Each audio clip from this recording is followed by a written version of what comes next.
পানীয় জলের সন্ধানে পাড়ি দিতে হচ্ছে কয়েক মাইল রাস্তা। পাতিকুয়ার অপরিশোধিত জলই এখন তাদের তৃষ্ণা নিবারণের হাতিয়ার। বর্ষাতেও পানীয় জলের অভাবে ধুঁকছে মায়াছড়ি পঞ্চায়েতের একাংশ এলাকা। গত এক মাস যাবৎ পানীয় জলের সংকটে ভুগছে মায়াছড়ি পঞ্চায়েতের ৩ নং বস্তির মানুষ। বর্তমানে বস্তির বাসিন্দারা পাতিকুয়ার অপরিশোধিত জল পান করছে। কোনো কোনো পরিবার ১.৫-২ কিলোমিটার দূরে গিয়ে জল সংগ্রহ করছে।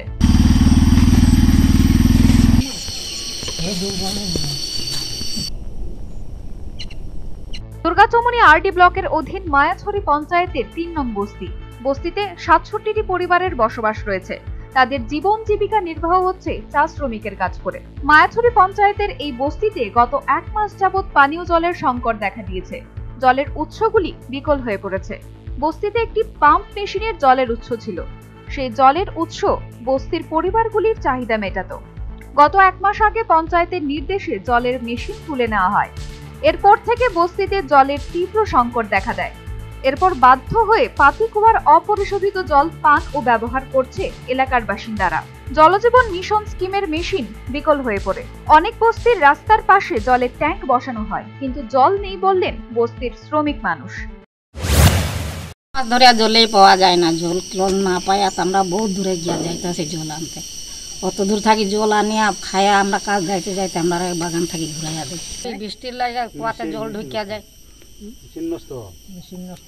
মেশিনও নষ্ট, এই যে দুটা কলেই চলে না।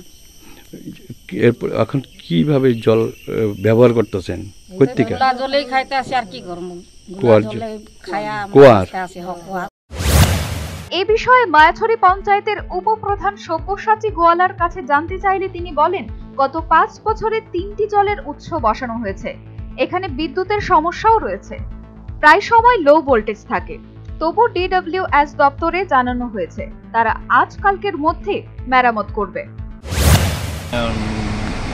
এই ৫ বছরে পঞ্চায়েতে বসার পর এখানে আমি ৩ নম্বরে একটা DTW দিছি বড়রা, এবং মিনি দিছি 2টা।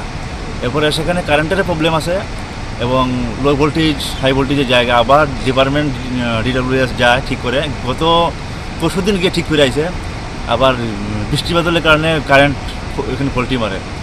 তো এই বিষয় নিয়ে আমিও ডিপার্টমেন্টের সহিত কথা বলেছি, ইলেকট্রিক ডিপার্টমেন্টের কথা বলেছি, এবং DWS কালকে যাবে। এখানে লো ভোল্টেজের কারণে মেশিনটা চলছে না। প্রশ্ন উঠছে, দুর্ভোগ পোহাচ্ছে ৩ নং বস্তির শ্রমিক পরিবারগুলি, অথচ কেন গাড়ি দিয়ে পানীয় জল সরবরাহ করা হচ্ছে না? কেন এই বিষয়ে হেলদোল নেই সংশ্লিষ্ট প্রশাসনের? দায়িত্বপ্রাপ্তরা কি তবে দিবানিদ্রায়? যেখানে সরকার সমাজের অন্তিম ব্যক্তি পর্যন্ত পৌঁছার লক্ষ্যমাত্রাকে সামনে রেখে নীতি নির্ধারণ করছে, আর দুর্গাচমনি আরডি ব্লকের অধীন মায়াছড়ি পঞ্চায়েতের ৩ নং বস্তিতে ক্যামেরায় ধরা পড়ছে সরকারি নীতির এই বিপরীত চিত্র। Bureau report, news vanguard.